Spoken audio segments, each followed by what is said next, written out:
your mom said to watch out for. We're the ones that you have to hide your daughters from. Everybody's gonna want to be an outlaw biker. Labeled by authorities as the most vicious outlaw biker gang in the country. Bottom line is I will be your best friend or your worst enemy. If you step on my toes and don't apologize, I'm gonna confront you. They are the Mongols, and they're like no other gang. They have a code of conduct, an expectation of each other that they will suffer no slight. Who the f are we? We have a kind of a mantra that's respect few, fear none. I had to pull my knife out and cut her loose to get her up. She couldn't get up. They will take on any challenger, no matter what the odds. I'm gonna get up and keep coming at you until I can't do it anymore. And they will fight to the death to defend the Mongol name. I'm willing to take a bullet for one of my brothers, and my brothers are willing to take a bullet for me. These outlaw bikers will be put to the test when they go to war against two of California's deadliest gangs. What the Mongols will instill in you is that you are some type of super being. Doesn't mean you won't die. It just means that you, your person, your being will live forever.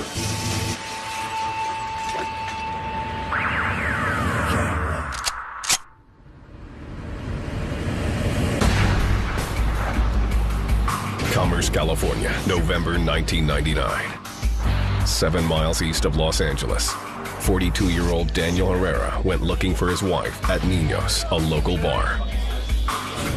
He found her inside, hanging out with members of the Mongols Motorcycle Club, or Mongols MC, and ordered her to come home with him. But Herrera's wife wasn't ready to leave. Los Angeles DA Max Huntsman prosecuted the case. He used an expletive and said something offensive to the Mongols in the course of arguing with his wife. The Mongols got upset about that. It didn't matter to them that Herrera, a father of 3, had no gang affiliation. He crossed the line of no return when he'd insulted them. There is something worse than death, and that is disrespect.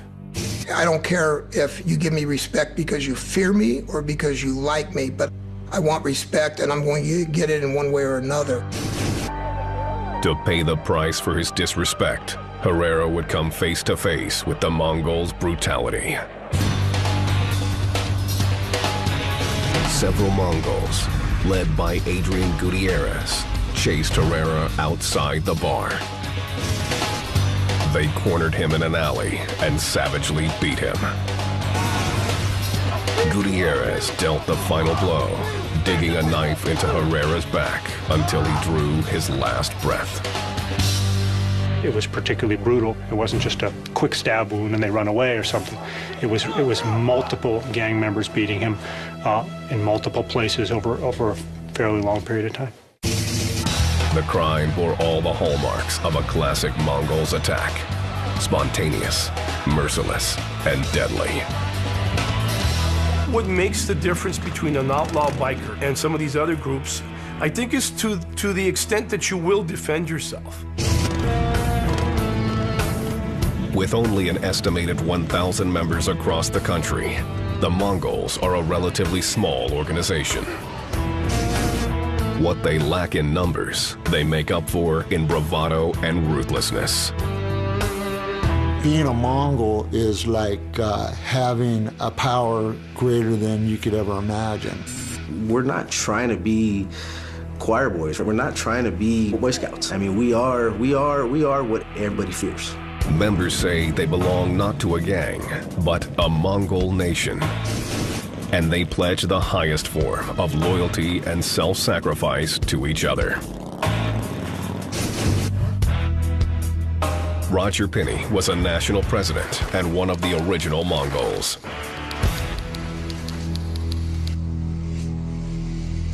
This was a family deal. That's what the Mongols were all about. One huge family. That's where it's supposed to be.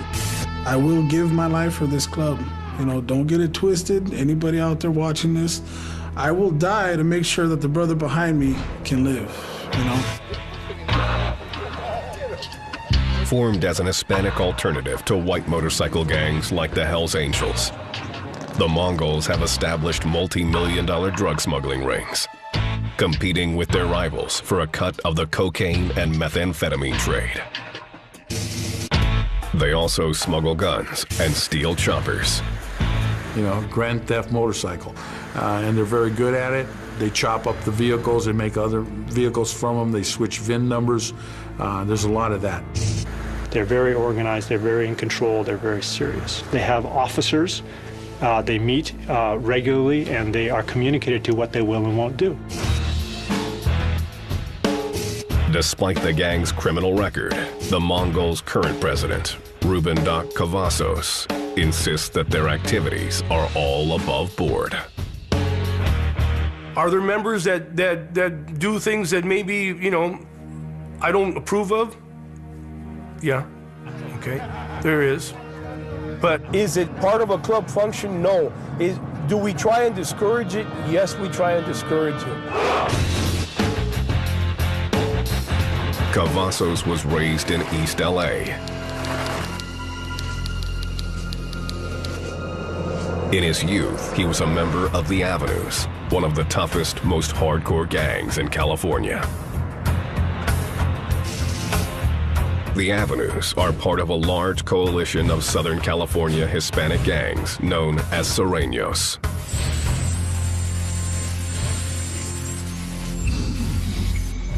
A group whose size grants them extreme power on the streets of LA. When you grow up in some of these poor neighborhoods, you end up depending on each other, from one gangbanger to the other. It becomes a family to you. Cavazos credits his early years as a gangbanger for giving him the training he needed to run his Mongol army. On the streets, it's all about respect, okay, and lack of. Okay, if you feel disrespected, you're going to take up arms or whatever you have to do to gain that respect. And almost immediately, you got to take up a weapon. There's just no way around it. It's survival.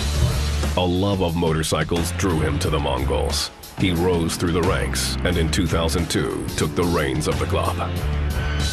When I took the club over, it was known as an East LA club. You know, they want to call it a gang, but it's a club. An East LA club, and we are in just about every state in the nation now. And we're also in Mexico, Canada, Italy, Australia.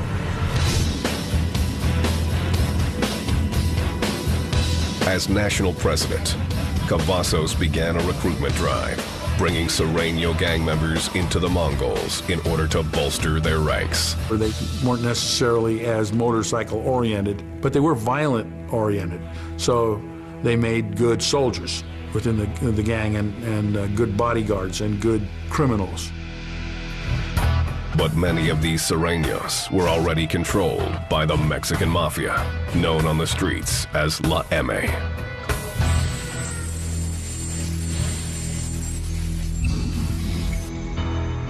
La M is one of California's most notorious criminal organizations, with as many as 50,000 foot soldiers working for them out on the streets.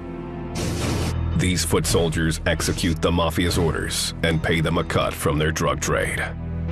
When Cavazos started bringing mafia-connected gang members into the Mongols, he created a web of tangled loyalties.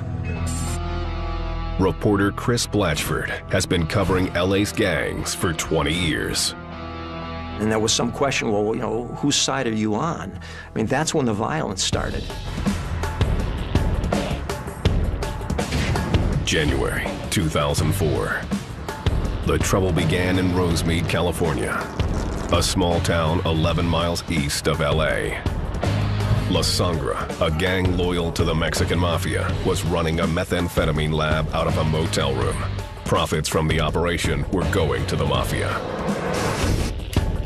Several Mongols who were staying at the same motel let their curiosity get the best of them when they walked by the room. They saw something they recognized as drug dealing, and they get into a verbal exchange with the gang members who are running the drug lab, and eventually it turns into a confrontation. After trading heated words, one of the mafia members pulled out a gun and fatally shot one of the Mongols.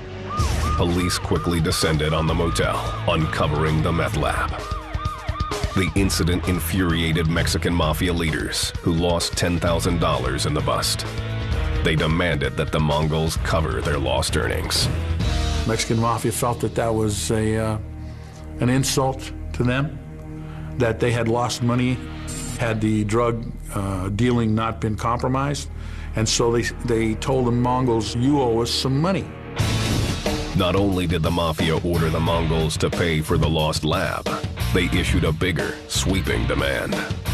Because many of the new recruits working part-time for the Mongols had ties to the Mexican Mafia, the Mafia demanded a percentage of all the Mongols' drug sales. They see these other Latino kids joining the Mongols as people who have affiliation towards them. The Mexican Mafia went, wait a minute, you're selling drugs and you're working with the Mongols and you're kicking back money to the Mongols? The Mongols are gonna pay us a drug tax. A representative from the Mexican Mafia paid a visit to the Mongols' president, Doc Cavazos.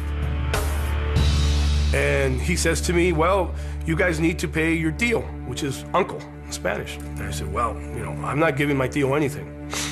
I explained to him that's not what we're about, and that we are not giving up a penny. Cavazos later called together his Mongol army to take a vote that would determine the gang's fate. I asked him, what do you want to do? Meaning, do you want to pay them? How do you want to handle this? All at once, they just scream, no, we're not paying them. When they stand up in unity and say, we'll go to war, it's really something, because they mean it. It was a question of respect. Authorities believed it would be a bloodbath. The Mongols, they don't control the whole system the way the Mexican Mafia does. And the Mexican Mafia is very patient and will wait until its opportunity arises, and then, a lot of people will die. The Mongols vowed they would never surrender. And to let you know that a Mongol will always win. A Mongol will always come out on top. I will not lose. If I'm down, I'm gonna get up and keep coming at you until I can't do it anymore.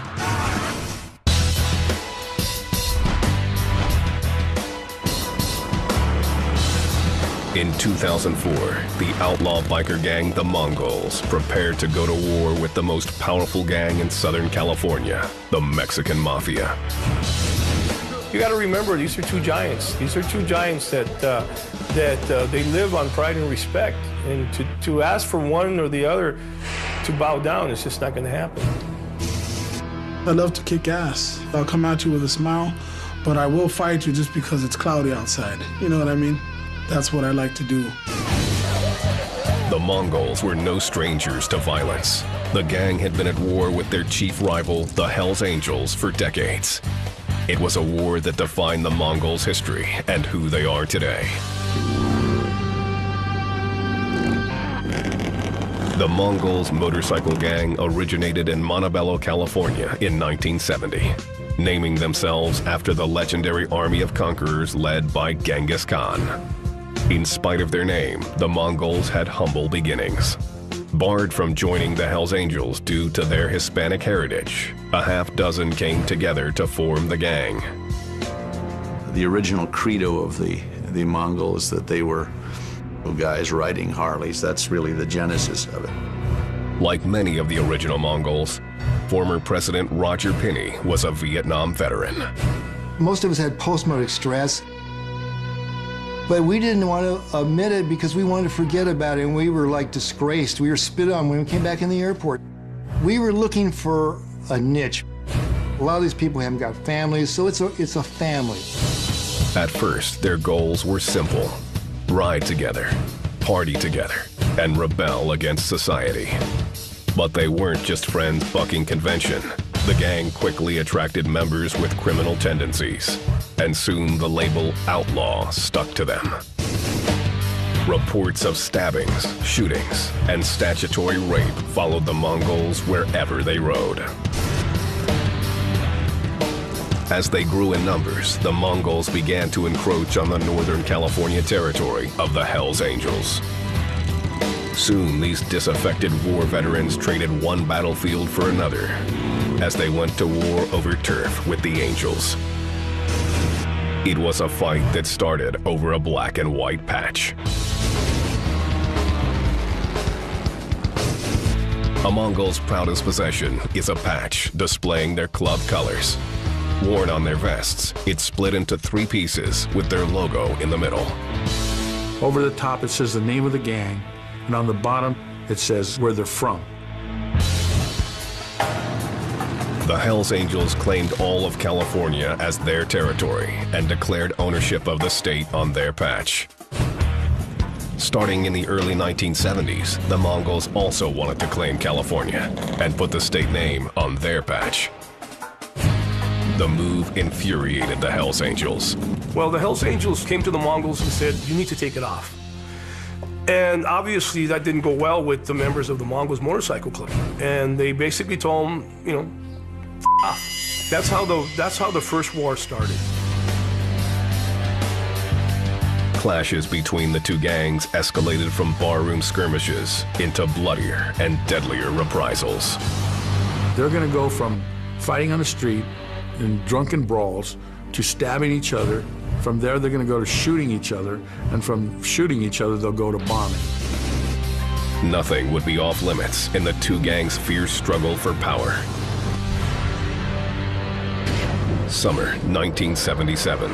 The Mongols held a funeral for 2 of their own killed outside San Diego by the Hells Angels.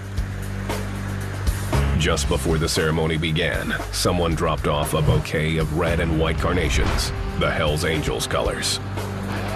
He sets him up near the deceased and proceeded down the street. Before anyone can do anything about it, the car that he had drove up in exploded.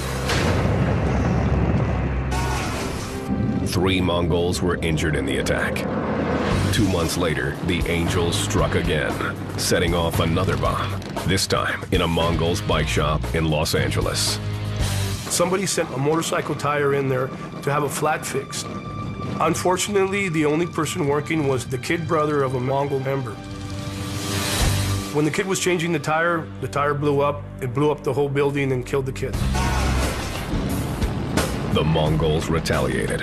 At a biker bar in Lemon Grove, California, 126 miles outside LA, 4 Mongols attacked and killed a ranking member of the Angels. Soon after that, the Mongols executed a Hells Angels chapter president. The executions of 2 higher-ups in the Angels organization set off shockwaves throughout the biker communities. In a series of meetings, top leadership came together and the 2 rival gangs made a pact. The Mongols could continue to wear the California patch, but agreed they would not open any new branches in Northern California. The Angels would leave Southern California to the Mongols. After a decade of bloodshed, the brutal turf war was over. But the constant battles had drained the Mongol nation of resources, men, and morale. By the early 1990s, their ranks dwindled to about 100 members, an all-time low. The smart money was that they were on their way out. Realizing that they were on the verge of extinction, the Mongols relaxed their recruitment standards to disastrous results. In 1998, an agent with the Bureau of Alcohol, Tobacco, and Firearms was able to infiltrate the gang. For the next 2.5 years, the ATF built their case against the Mongols. In May 2000, more than 650 law enforcement agents raided the homes and offices of Mongol gang members throughout California, Colorado, Oklahoma, and Georgia. They came to everybody's house and they threw their flashbang grenades and they yanked people out of their homes and what have you. The operation nabbed 42 gang members on charges of arson, extortion, drug dealing, and murder. The raids failed to take down any of the Mongols' top leaders, and the gang was soon on the rebound, this time coming back even stronger. The ATF bust had been televised throughout Southern California, and the exposure proved to be good for Mongol recruitment. I think we almost doubled in size. It's amazing how people come to you and want to join. By 2001, the Mongols were back in business. Their rapid growth had them again looking to expand north, a move that was forbidden by their truce with the Hells Angels. We wanted to start a chapter of the Mongols in San Jose, California. The Hells Angels were claiming Northern California as all theirs. According to them, that was their territory. We were to stay out of it. The Mongols ignored the treaty and opened the branch, reigniting the two gangs' long simmering rivalry. Soon after we started the San Jose chapter, we were having these little skirmishes with the Hells Angels, little boxing matches here and there. After a while, communication was cut off, okay? When one side no longer wants to negotiate or speak, you can bet there's trouble coming. Laughlin, Nevada, April 27th, 2002.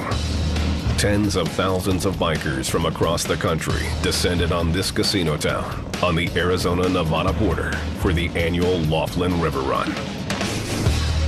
The Mongols and the Hells Angels had arrived in full force, but were keeping a safe distance from each other, staying at hotels on opposite ends of the Strip. Until the night of April 27th, when the Hells Angels came looking for a fight. A group of angels went to drink at Harrah's, the Mongols' hotel. The casino's surveillance camera caught their entrance on videotape. Roger Pinney, the acting president of the Mongols, was on the casino floor with then Sergeant-at-Arms Ruben Doc Cavazos and dozens of Mongol foot soldiers. I went over to Doc and I says, we need to defuse this problem before it happens, and he said, I think it's already too late. According to Pinney, hoping he could ease the tension, he ventured into the swarm of angels, his every move captured on surveillance tape. And I started to make a communication which started to work, and I was talking to them, and actually we were laughing. Suddenly, one of the Hells Angels, or HAs, lunged at a Mongol across the casino floor. The two gangs erupted in a sea of violence. I grabbed a HA to pull him off another Mongol, and I was stabbed 4 times. Pinney went down, while all around him, Mongols and Hells Angels continued attacking each other with hammers, knives, bar stools, and beer bottles. Within minutes, police stormed the casino and ended the brawl. 1 Mongol and 2 Hells Angels lay dead on the casino floor, and more than a dozen were injured. With Mongol leader Roger Pinney out of commission, Ruben Doc Cavazos seized control and pushed Pinney to the side. I believed in Doc from the beginning. I was the one that helped bring him in because I believed it was his bull. And now I realize it is bull. Cavazos was now national president of the Mongols Motorcycle Club. After the bloody fight at Laughlin, Cavazos knew the Mongols were facing a new era of warfare against the Hells Angels. He needed to build up the Mongols' ranks and do it quickly.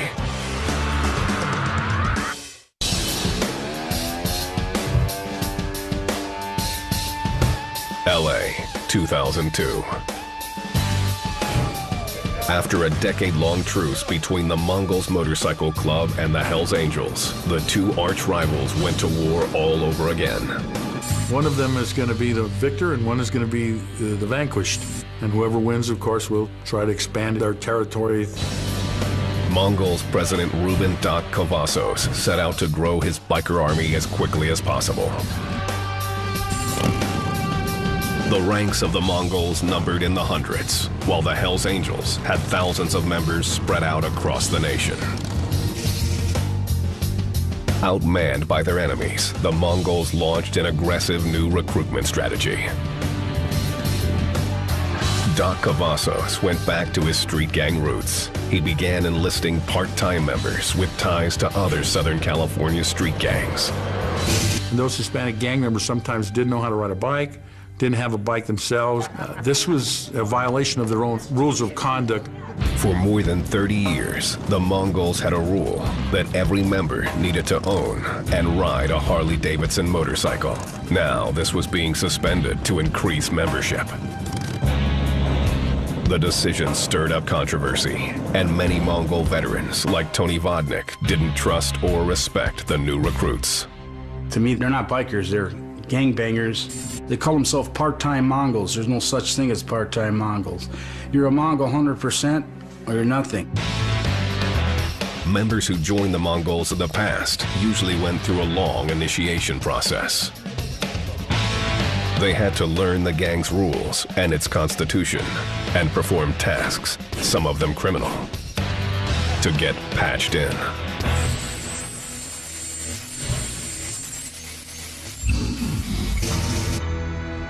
They have patches in which they are rewarded for certain kinds of behavior.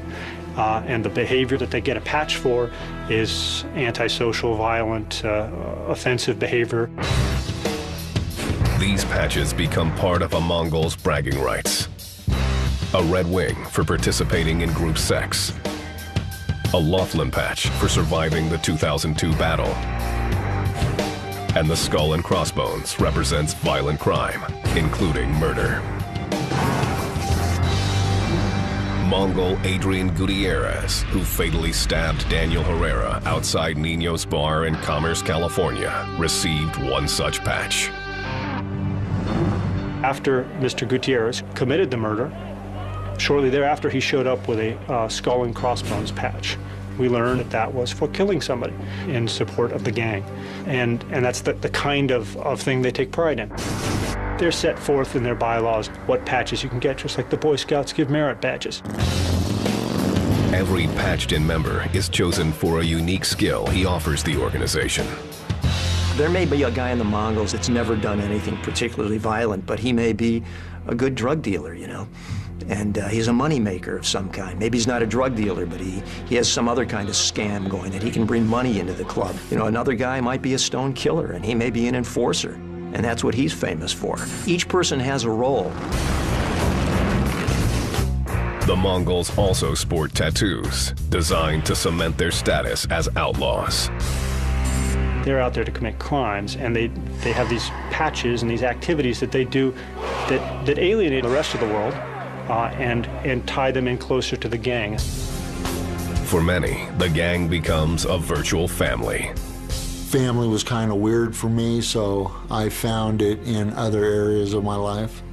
And I've never seen a group of people be as brotherly and loving as the Mongols are. And many members are willing to set aside their traditional family to serve the gang. This is a family that I'm committed to. Does it mean I distance myself from my real family? No, I don't try to. You have to have some balance in your life, but this is where I decided to put my energies and dedicate myself to.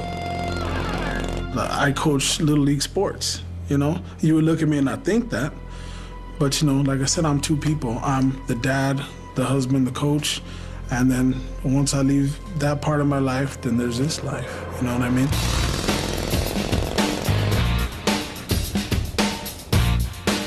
To be a Mongol requires following a strict military-like set of rules. Even with the influx of new recruits, Doc Cavazos insists that the membership guidelines remain mostly the same. We dictate what you're allowed to wear on your vest and what you're not. We dictate the type of shoes that you can wear, the way you stand, the way you act in public, even your face. You used to have what was called a war face, and that was your face in public. The meaner, the harder you looked, the less chance there was of somebody making a move, a violent move on you. Just like the Army takes people and tries to get them to change their life view, and the Mongols try to get you to change your life view and become a Mongol. Who the f*** are we? We are Mongol Raiders, the Raiders of the Night! Once inside, the gang follows a strict chain of command, with the president and vice president at the top of the organization. Underneath the leaders, there is a secretary, treasurer, and a sergeant-at-arms, followed by other specialized positions. I'm what they call a club enforcer. When there's people out there who don't really agree with what has to be taken care of, I make sure that they agree with it. I don't take no for an answer. Doc Cavazos leads his men like an army at war. He keeps frontline units at the ready for any crisis. We have response teams that are standing by in case there's a problem in any bar or restaurant. If there's a problem, they are to go in there and either save the member that's in trouble or else eliminate everybody who's caused them his death, okay, if that's the case. Cavazos also runs an intelligence unit that gathers information about rival gangs. I'll dress differently, and when the Mongols are headed to a bike function, I would enter it ahead of time, and I will mingle. And I will mingle and find out who's there, what clubs, what people. And I will not let on that I'm a Mongol. It's part of our intelligence. So it's very much like the military. The gang also uses a coded language. After one murder, the Mongols issued an internal alert to evade the police. They put out what's called a Code 55.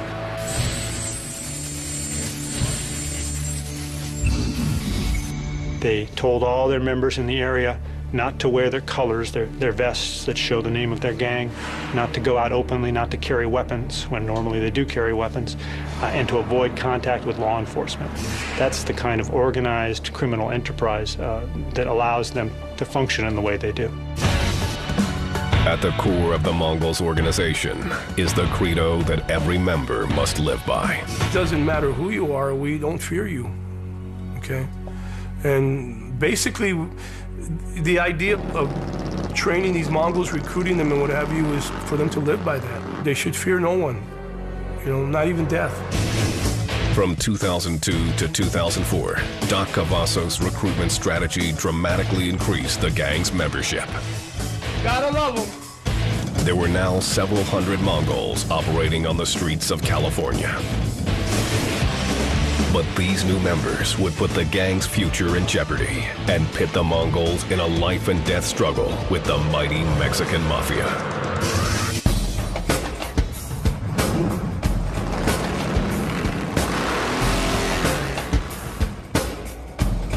January 2004. In order to fight its war in California against the Hells Angels, the Mongols Motorcycle Club was building up its membership. The gang was expanding in size and reach, but its new method of recruitment was backfiring. The Mongols' leader, Ruben Doc Cavazos, had welcomed members of LA's street gangs to join them as part-timers. But many of these recruits had ties to La M, or the Mexican Mafia, Southern California's most powerful gang. So you have a dichotomy. You can't serve two masters. Either you're a servant of the Mexican Mafia or you're a servant of the Mongols. And you can't be both, and that presented the problem. The Mafia was now demanding that the Mongols pay them a percentage of their drug profits as a form of tribute, and repay the $10,000 they lost when some Mongols caused the bust of a Mafia meth lab. It's just never going to happen. The Mongols will never pay anybody. The Mongols will never give anything up to anyone. Yet the Mongols didn't seem to stand a chance against the Mexican Mafia's vast army of 50,000 soldiers, who police consider the most lethal gang network in the world. They're probably the most active gang and most prolific at killing. They control the streets. Authorities learned about the imminent war and, hoping to settle tensions without a body count, tried to warn Doc Cavazos to back down. Sheriffs used to pull up in front of my house and they used to say, "What are you going to do now, Doc?" You know, meaning, man, you guys, this is going to get ugly, this is going to get serious. And I used to almost be disgusted in that question. What do you think I'm going to do? You know, we're going to stand our ground. We're going to tell them all, screw you. After a series of meetings between the Mongols and the Mexican Mafia fell apart, both sides prepared for war. La Mirada, California, March 2004. Shortly after nightfall, a gunman pulled up to this tattoo parlor, frequented by the Mongols. He withdrew a machine gun from his jacket and opened fire before speeding away. The shop owner was killed and a Mongol was wounded. The Mexican Mafia had drawn first blood and things quickly heated up. If you shoot one of our guys off his bike, we're going to come at you with everything we have. Whatever it takes. Wherever your imagination can go. I would be a soldier for this club no matter what. The Mongols became targets everywhere they went, and gun battles erupted all over East LA. We would be on the freeway, and a black SUV would get on up ahead of us, and when they'd pull up next to us, it would open fire on the motorcycle. There's people shooting at you. There's people trying to, throw you off the road, throw you off your bike. And we gave it back to them. I mean, I got to tell you, I'm not acting like we're just the victims. We're not. When the time came, we gave it back to them. The attacks hit closer and closer to home until the Mongols' own headquarters turned into a battle zone. Our clubhouse would be constant shootouts. It was like the Wild West. Somebody would drive in there. We had one guy drove right in there on a bicycle, on a mountain bike, and opened up on the clubhouse with a fully automatic. Meanwhile, the Mongols were still embroiled in another war with their arch rivals, the Hells Angels, or HAs. The Angels ramped up their own attacks, and Doc Cavazos dodged assassination attempts by both groups. We had members of the club who would come to my house and start my car up for me because they were afraid I was going to be blown up. And they would check underneath it with mirrors. And about that time, they found several sticks of dynamite underneath one of my cars in my driveway. As the pressure mounted, some of the Mongols betrayed the gang credo, respect few, fear none, to save their own skins.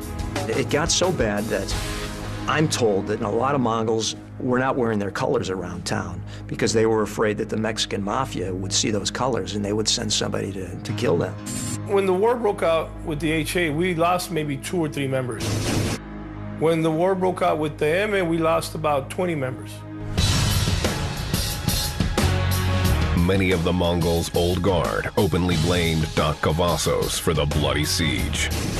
They said that if Doc hadn't recruited part-timers from Sureños gangs, they never would have been at war with the Mexican mafia. Cavazos responded by forcing dissenters like veteran Roger Penny out of the gang.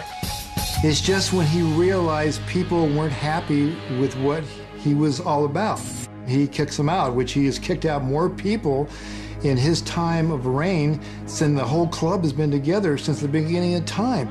And this is a prime example of what's going on right to this day. The war was tearing the Mongols apart, but Cavazos refused to cave. Well, if a shootout is what somebody wants, a shootout is what we'll give you. It got to a point where the characters who were originally involved, moved out of their homes, okay, because, I guess they feared that Mongols were coming by their house all the time. The Mongols were managing to stand their ground.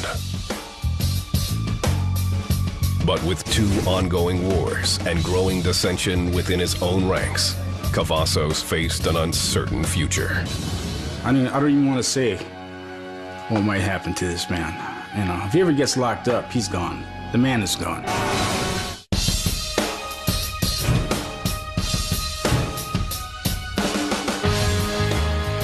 The Mongols were holding their own in a 2-fronted war with the Hells Angels and the Mexican Mafia. By December 2004, the Mafia was looking for an end to their conflict with the Mongols. I don't think anybody really wanted a war. The Mafia just wanted their piece of the drug action. But people were getting killed. A representative from the Mafia approached reporter Chris Blatchford, hoping to send a message to Doc Cavazos. He told me basically that Doc was going to be a dead man if he didn't start playing ball with them.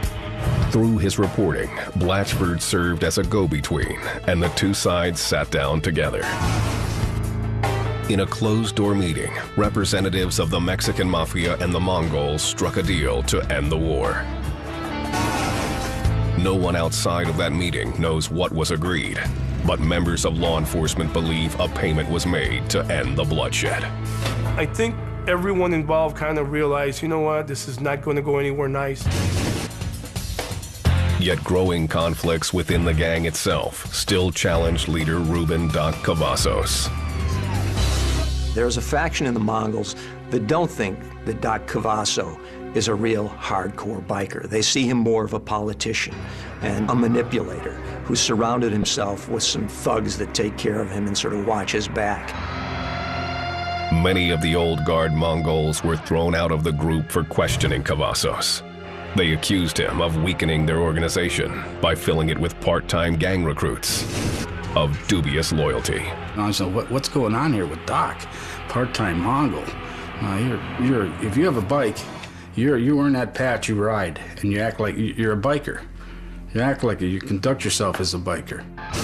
There's, I'd say, hundreds of brothers would like to come back, but they're never going to do it as long as Doc is in control, because they're not going to put up with it. We just have this, as far as I'm concerned, disease right in the middle of their still. But Doc's recruitment strategy appeared to have paid off. The Mongols had built up their ranks and endured a war with the powerful Mexican mafia. The long-standing feud with rival biker gang, the Hells Angels, also seemed to be cooling off, with charges pending against both sides from the violence at Laughlin. The gangs fell into an uneasy peace. These guys are all tough guys, but, you know, they also want to live a life. I mean, I think that, you know, bad choice of words maybe, but I mean, I think there was a feeling there, you know, to bury the hatchet. You know, the leaders, they don't want war. Nobody does. It's stupid. Our passion is riding motorcycles. It becomes difficult to ride your motorcycle when someone's trying to shoot you off of it. The battle may have died down for now, but animosity between the Mongols and Hells Angels runs deep. Here's the deal. You put a Hells Angel in front of me and he's got a ball-peen hammer in his hand, I'll shoot him. Straight up. I will have no problems with it. Keeping the club ready for any battle, Cavazos continues to build his membership. What the Mongols will instill in you, what they'll start teaching you from day one, is that you are some type of super being, okay? It doesn't mean you won't die. It just means that somehow or other your person, your being will live forever, okay? And they teach you that you don't back down, okay? And you don't disgrace the club. Cavazos is confident that the new generation of Mongols has what it takes to live up to the gang's core beliefs of demanding respect and fearing nothing. To be honest with you, you want to be known as a rough, tough, always willing to defend yourself club. For Mongol members, a willingness to fight to the death is what being a Mongol is all about. I'll live for my brother, I'll die for my brother, I'll take a bullet for my brother. That's just the way I live. I've been shot for this club. I've been stabbed while I've been in this club. I've been to prison for this club. And, you know, a lot of people, they don't understand. But you know what? I have people that love me and care about me that aren't going anywhere. The club is always there for me. And on a personal level, that's what this club means for me. And that's why I'm willing to sacrifice for this club. I know there's something wrong with me to actually want to do this, you know? But I think that's what makes it, special, though. No one wants to be harassed by the cops. No one wants to be shot at. No one wants to be assassinated. No one wants all that. So there has to be something inside you to be here, you know? Even with the danger involved, the appeal of the gang shows no signs of letting up.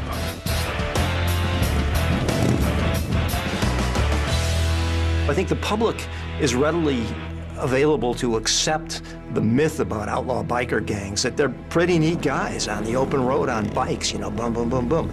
But if you ask what crimes they've committed, I think everything, you know, murder, extortion, drug dealing, rape, the list goes on. The Mongols, it seems, are here to stay. We won't stop coming. We're the Mongol nation. We will continue to do what we do no matter what. No matter who tries to stop us. The last time they tried to stop us, we got bigger. So every time they try to stop us, we're gonna get bigger. Dave.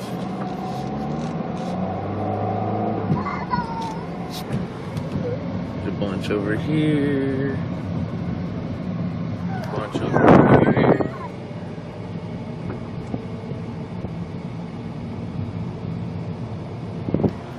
There's these guys up here waiting for something to happen.